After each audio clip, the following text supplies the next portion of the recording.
Hey guys, so I think sometimes we zoom in on our lives in panic. And I think sometimes let's see, how do I put this?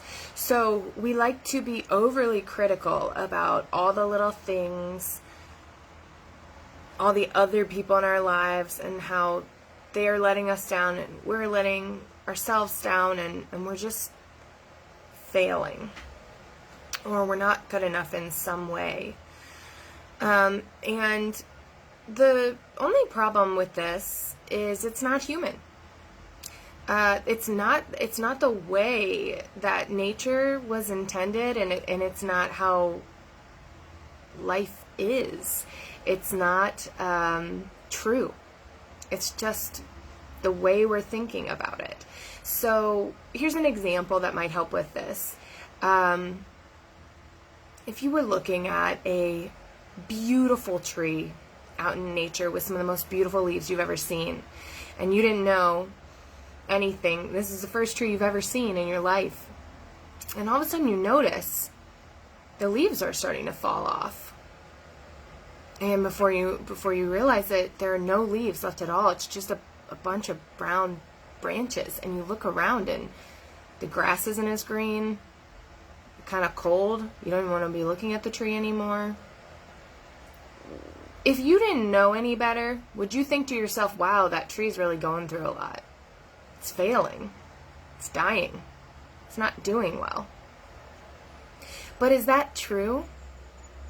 No. But if you're zoomed in on one tree and you're thinking negatively about what's happening to it, and you're just looking at the evidence right in front of you, you might tend to think that about both that tree, other people, yourself, your job, your life, your progress, your goals. When you zoom in on them and think critically about them, and you're worried about being enough and thinking you have to do something to be good enough, you will find ways that you're not, and you'll think you're failing. When really, that tree is going through a natural cycle during a natural season designed in nature. It happens every year. It's one of the healthiest things the tree could do at that time of year.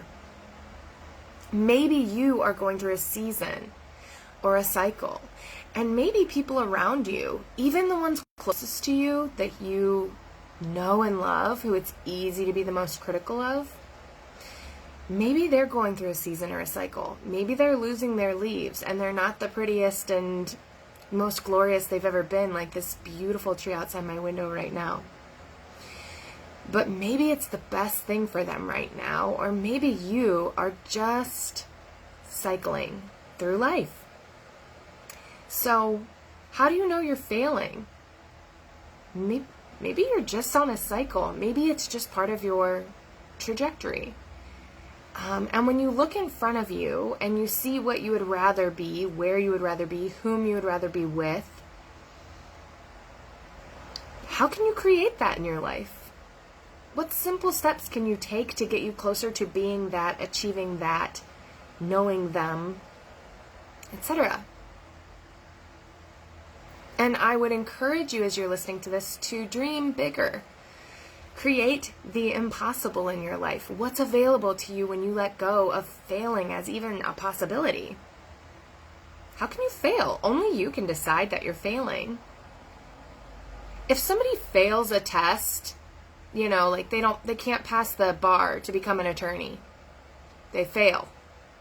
Did they fail, or are they even supposed to be an attorney in the first place? Maybe they don't do that, and then they find something they love in life that's their sole purpose and their true mission, right? There's no such thing as failure. There's just life.